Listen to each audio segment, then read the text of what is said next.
أعوذ بالله السميع العليم من الشيطان اللعين الرجيم بسم الله الرحمن الرحيم الحمد لله رب العالمين والصلاة والسلام على سيدنا محمد وعلى آله الطيبين الطاهرين.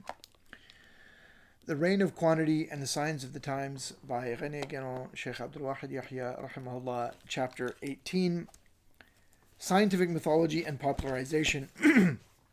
This is a somewhat unusual chapter, I think, because Guénon, as is his wont, as is his habit, speaks at a very high level, on a very abstract level, and he is talking about something important, but the examples, and he does in a way give some examples, but he doesn't really elaborate upon them. And so this chapter can present certain difficulties to the reader, and so I'm going to try and focus on that aspect of the chapter. So what does he mean by scientific mythology and popularization? All right, so first of all, he says in previous chapters he's made the point that modern science is in no way related and has no real, in no way really compares with traditional science with a capital T, what would be a scientia, a genuine ilm, in being an actual knowledge of the profound nature of things. And moreover, modern science is constantly undergoing change and revision because it's not, according to Guénon, truly rooted in the nature of things or in abstract first principles of a metaphysical order or of a metaphysical and supramundane character. And as a result, because of the spread of scientific ideas at a simplified level, what is known as popularization, many theories or viewpoints or scientific doctrines or dogmas, which scientists have moved on from, acquire a longer life than they have in their midst amongst the general public. And that's what he means by scientific mythology and popularization. So he opens by saying reference has already been made to survivals left behind in the common mentality meaning the average person, by theories no longer believed in by the scientists, whereby those theories are enabled to continue as before to exercise their influence over the general outlook of mankind. And it will be useful to give some further attention to the subject, for it is one that can contribute toward the explanation of certain aspects of the present period. In other words, the cyclical conditions that are currently obtaining in the sense of materialization and solidification, which were dealt with in the previous chapters. In this connection, it should first be recalled that when profane science leaves the domain of a mere observation of facts and tries to get something out of the indefinite accumulation of separate details that is its sole immediate result, it retains as one of its chief characteristics the more or less laborious construction of purely hypothetical theories. These theories can necessarily never be more than hypothetical, since their starting point is wholly empirical, for facts in themselves are always susceptible of diverse explanations, and so never have been and never will be able to guarantee the truth of any theory, and as was said earlier, their greater or lesser multiplicity has no bearing on the question. And besides, such hypotheses are really not inspired by the results of experience to nearly the same extent as by certain preconceived ideas and by some of the predominant tendencies of the modern mentality.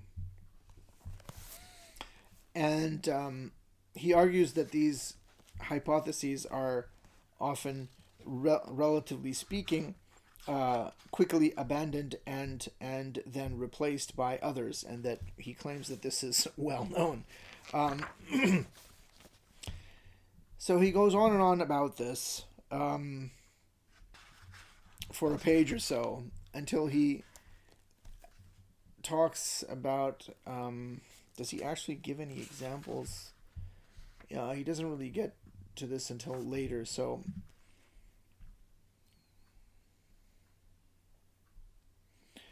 let us look at page 122, where he elaborates further on this notion of a mythology. He says on the second paragraph, 1, 2, 3, 4 lines down, Thus it comes about that there has grown up in the scientistic mentality, which is for the largely utilitarian reasons already indicated, more or less the mentality of a great majority of our contemporaries. Factual materialism, right? solidification. A real mythology, most certainly not in the original and transcendent meaning applicable to the traditional myths, but merely the pejorative meaning that the word has acquired in current speech. In other words, they are fictions, these scientific notions that he's going to allude to. Endless examples could be cited. I wish he had cited 10 or 15, but he doesn't. Endless examples could be cited. One of the most striking and most immediate, so to speak, being the imagery of atoms and the many particles of various kinds into which they have lately become dissociated in the most recent physical theories. He loves parentheticals, so we can drop that and say, in the most recent physical theories, wow, the parenthetical goes to the end of the sentence. The result of this course being that they are no longer in any sense atoms, which literally means indivisibles, though they go on being called by the name in the face of all logic. All right, so the term atom actually means indivisible. It's a Greek term, if I'm not mistaken. Is it Greek? Atomos, maybe, yeah, I think so. Atom, whatever it is in Greek. And that was translated into Arabic as the particle or the portion which cannot be further divided. Al-juz alladhi la yatajazza, excuse me. It was also translated into Arabic as al-jawharul fard, which conveys a similar meaning. A discrete sort of individual entity which cannot be further decomposed into parts. And when we learned about, and when I think even to this day, when people in high school, when young people in high school learn about the atomic theory in a chemistry class, they are taught the so-called Bohr model of the atom, Bohr, Niels Bohr. It's a tiny sort of solar system, a kind of billiard balls view, and you have this thing called the nucleus, which is composed of these little balls called protons and electrons, and these other little tiny little balls whizzing around the nucleus called the electrons. And apparently you can further break down these particles in the nucleus, the protons and the neutrons, into yet smaller particles, which I believe are called quarks. And the quarks are held together by other particles, go figure, called gluons. And anyhow, so is that really the case? No. These are not actual solid little fuzzy little, funny little billiard ball type entities that are whizzing around. And anyway, scientific theories have gone in another direction, but again, that is the popular understanding of things that is out there.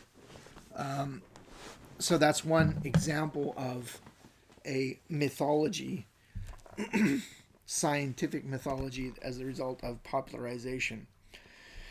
Another one is the idea that electricity is some kind of a fluid almost, and it flows through wires like water flows through, or liquids flow through pipes in your plumbing. It might surprise you to know that that's also just a complete myth. There's actually no electricity. There's really nothing going through the wires. The whole thing is taking place outside of the wires. That's another whole business. I think that there is a video on this, if you're interested, by the channel called Veritasium. Yeah, that's a channel that talks about this. Of course, that funny Iranian electrical engineer didn't like it. You know, that guy, he's been on the web forever. I don't remember his name. This weird guy who's always like getting shocked and stuff. He got very angry and made a rebuttal video. So there's even among scientists. He's more of an engineer, but anyhow, that's another great scientific myth. Another one is we talked about in another video, in a previous lecture. Excuse me. This notion of the heart as being a pump, that living organisms are just big machines.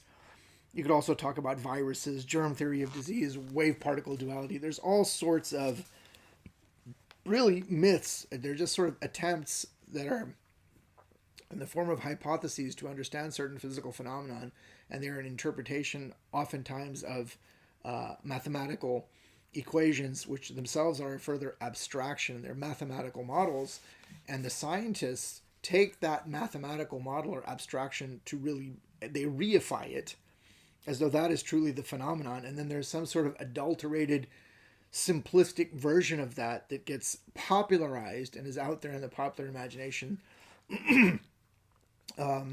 So another one of these is maybe this whole concept of the multiverse. This is just a hypothesis. There's absolutely no empirical evidence that there are multiverses. There's no empirical evidence of this whatsoever.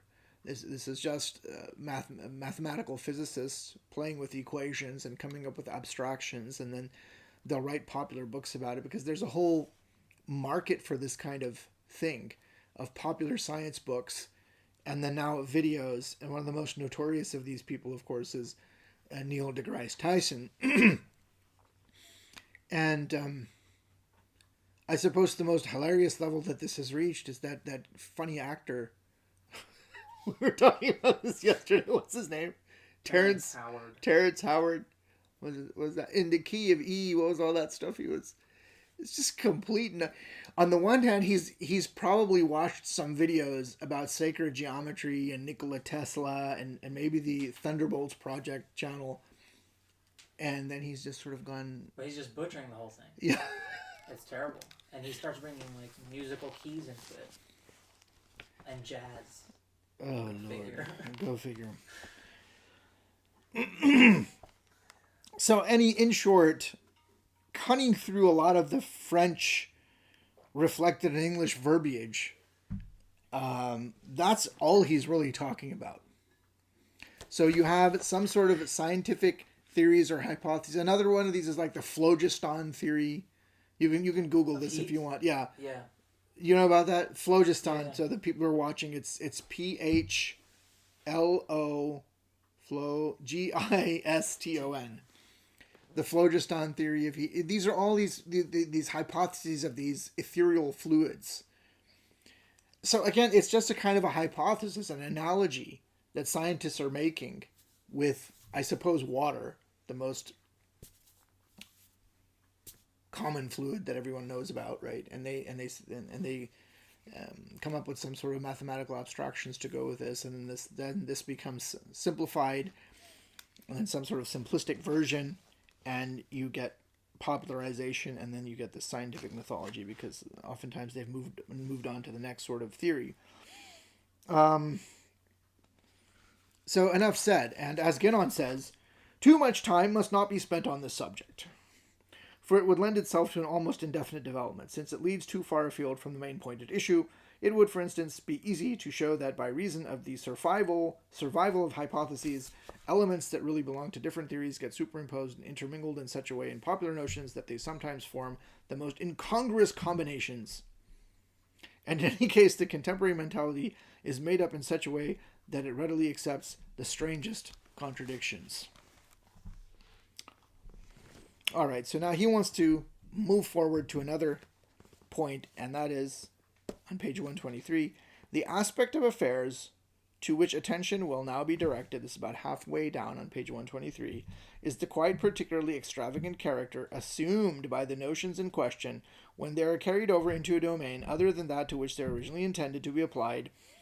From such misapplications are derived most of the phantasmagoria of what has been called neo-spiritualism. Now, in the time of Guénon, there was a huge surge of interest in the occult and in spiritism, in seances, especially in the 1920s, the early 19-teens, of seances, that is to say, of having these gatherings where certain individuals who were supposedly clairvoyant, they were known as mediums, M-E-D-I-U-M, medium, in other words, an in-between, a means, a wasila, by means of which that people could communicate with their dearly departed relatives. And so they would conduct a seance, and there was these ideas that you could get spirits to materialize. Yes, materialize. There were these ideas that some of these spirits could take the form of, they actually called them protoplasm, I think, some strange words that they used. and they would say that certain orbs would materialize and things like this. This was all quite the rage at the time, and that is what Genon is calling neo-spiritualism, and is denouncing, because these neo-spiritualists were committing what Genon calls the spiritist fallacy, and he has a whole book with that title. He also attacks another movement at that time known as the Theosophists. Theosophy was associated with Madame Blavatsky.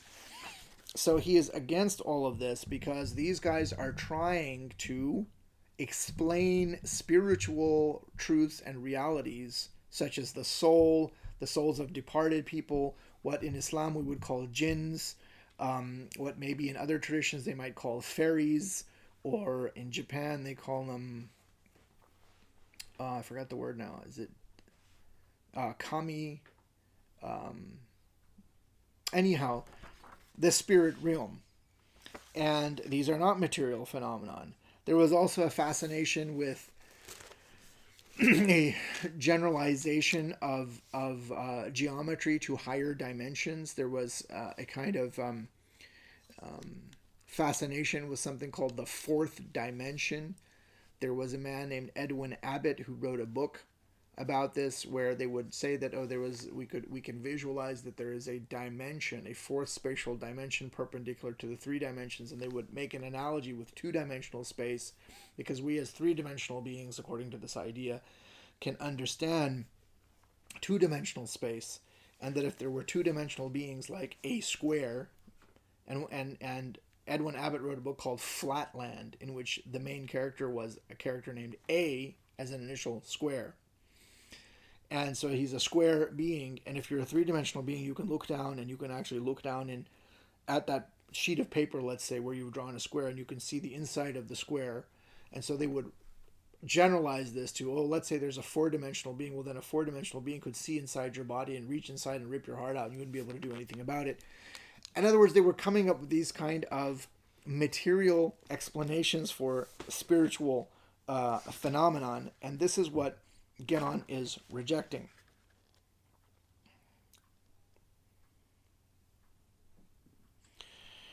Okay, further down on page 123, without seeking for the moment to determine more precisely the nature and quality of the suprasensible, insofar as it is actually involved in this matter, it will be useful to observe how far the very people who still admit it and think that they are aware of its action are in reality permeated by materialistic influence. So these neo-spiritualists, they would say that they're not materialists, that they believe in the spirit realm, yet they're trying to explain it in terms of materialistic influences. For even if they do not deny all extracorporeal reality like the majority of their contemporaries, it is only because they have formed for themselves an idea of it that enables them in some way to assimilate it to the likenesses of sensible things. And to do that is certainly scarcely better than to deny it. So this is a pretty strong denunciation by Genon. There is no reason to be surprised at this, considering the extent to which all occultist theosophists, remember we talked about theosophy, and other schools of that sort are fond of searching assiduously for points of approach to modern scientific theories, from which indeed they draw their inspiration more directly than they are prepared to admit, and the result is what might logically be expected under such conditions. So yes, Genon did author a book, a very early study called Theosophy, History of a Pseudo-Religion, 1921, and then in 1923, The Spiritist Fallacy. So all of this is really just an attempt to ground what are properly seen only as purely spiritual doctrines, spiritual realities in a materialist and mechanistic worldview, or in materialistic and mechanistic scientific theories. And this is what was going on in the spiritualism of the 19-teens and 1920s.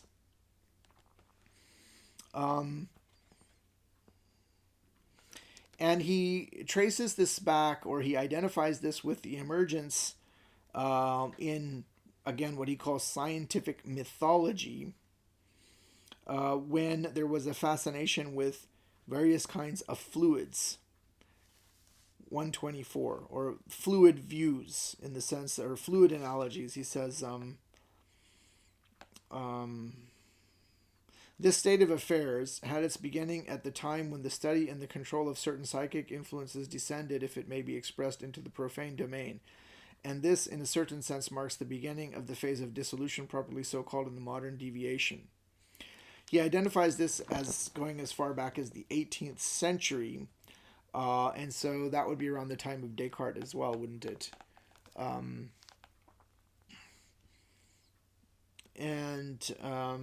He goes further. He says, the chief characteristic of this scientific mythology of that period was the conception of fluids of different kinds, all physical forces being imagined to exist in some such form. So that would include magnetism.